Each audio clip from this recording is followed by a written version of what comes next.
Hi అండి.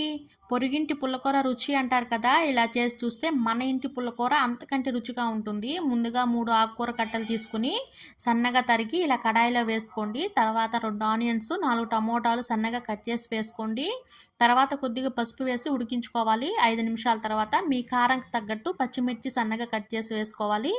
ఒక glass water వేసుకొని మూత పెట్టి 70% ఉడికించుకోవాలి. 70% ఉడికాక ఒక మామిడికాయ సన్నగా కట్ చేసుకొని వేసుకొని ఒకసారి కలిపి మళ్ళీ కొద్దిగా వాటర్ వేసుకొని ఉడికించుకోవాలి. పూర్తిగా ఉడికించుకున్నాక రుచికి తగ్గ ఉప్పు వేసుకుని పప్పు గుత్తితో మెత్తగా మెదుపుకోవాలి. ఇప్పుడు ఈ కూరలోకి తాలింపుకి ఆయిల్ వేడి చేసుకుని ఆవాలు, జీలకర్ర, మినపప్పు, 4, 5 వెల్లుల్లి వేగించుకుని తాలింపు కూరలో వేసుకుని ఒకసారి మళ్ళీ కలిపి ఉడికించుకోవాలి. లాస్ట్లో ఒకసారి ఉప్పు కారం అడ్జస్ట్ చేసుకోండి. అంతే, కొత్తిమీర చల్లుకుని దించేయడమే. ఒకసారి ట్రై చేయండి. మీకు కానీ ఈ వీడియో కానీ నచ్చితే ప్లీజ్ లైక్ చేయండి, షేర్ చేయండి, సబ్స్క్రైబ్ చేసుకొని సపోర్ట్ చేయండి. Thank you.